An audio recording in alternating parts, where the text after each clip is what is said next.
Bonjour les amis, on se retrouve pour un nouvel épisode de Dans mes jumelles pour les réunions du lundi 18 décembre. Avant de démarrer et de vous donner mes choix, je vous rappelle que vous pouvez vous abonner à la chaîne YouTube de The Turf, vous pouvez activer la cloche également pour être informé dès qu'un nouvel épisode de Dans mes jumelles est posté. Puis attention, n'oubliez pas le jeu responsable, les mentions qui sont ici.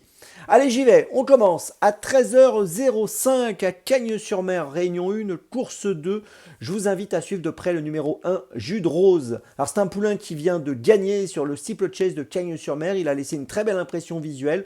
Je vois pas pourquoi il ne gagnerait pas encore une fois aujourd'hui. Il a vraiment beaucoup d'atouts pour cela. En plus, il dépend de l'entraînement de Mathieu Pitard, qui est en super forme. Il est monté par Dylan Ubeda, qui est un jockey très efficace également. Donc tout ça pour dire qu'il y a plusieurs feux verts. J'y crois. Le numéro 1, Jus de Rose, dans la deuxième, me semble être donc un bon choix. On poursuit avec 20 minutes plus tard, eh bien, une autre réunion au Mans. Nous allons au Mans, réunion 2, course 4, à 13h25. 13h25, et dans la quatrième course, je vous invite à suivre de près le numéro 2, Kéro. Il dépend de l'entraînement Jean-Paul Marmion. Jean-Paul Marmion qui fait toujours un très bon travail avec ses chevaux. C'est un poulain qui est perfectible. Il est âgé de 3 ans. Il a couru 4 fois seulement. Il vient de finir deuxième à Nantes pour son retour à la compétition au début du mois de décembre. Ici, je trouve qu'il trouve vraiment un bel engagement et une belle occasion de remporter un nouveau succès puisqu'il a déjà gagné. Et donc, je vous invite à le suivre de près, le numéro 2, Kéro, dans la quatrième au Mans. Et puis ensuite, toujours dans un timing assez serré, on repasse à Cagnes-sur-Mer à 13h50, réunion 1, course 3, et c'est le The 5 ordre. Et dans cette course, je vous invite à suivre de très près le numéro 5, Giulietta Ghia. C'est une pouliche âgée de 4 ans qui vient de laisser une très belle impression en s'imposant sur cet hippodrome de Cagnes pour donc sa première sortie sur cette piste. Et c'est vrai qu'elle a gagné de peu, une courte tête à l'arrivée seulement, mais on sentait que son jockey contrôlait bien la situation. Elle aurait pu gagner beaucoup plus facilement que ça, avec en tout cas un écart beaucoup plus net à l'arrivée.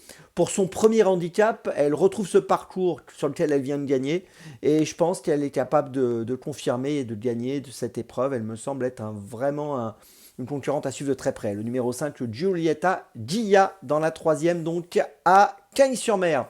Ma petite folie, eh bien ce sera donc à 17h03 et là on passe sur l'hippodrome de Cabourg, réunion 3, course 2 avec les trotteurs. Et je vous invite à suivre de près dans cette deuxième course le numéro 9, Infinitif d'érable. C'est un 5 ans qui est déféré des antérieurs pour la première fois.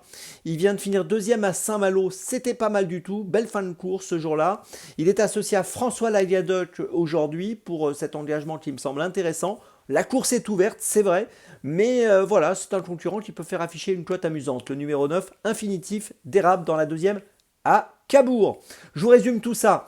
À 13h05, tout d'abord, donc dans la course 2, Jus de Rose, le numéro 1, puis ensuite dans la course 4, au Mans, le numéro 2, Kéro, puis de nouveau à Cagnes-sur-Mer dans la course 3, le numéro 5, Giulietta Ghia, et puis ensuite la petite folie, c'est donc à Cabourg dans la course 2, le numéro 9, Infinitif d'érable.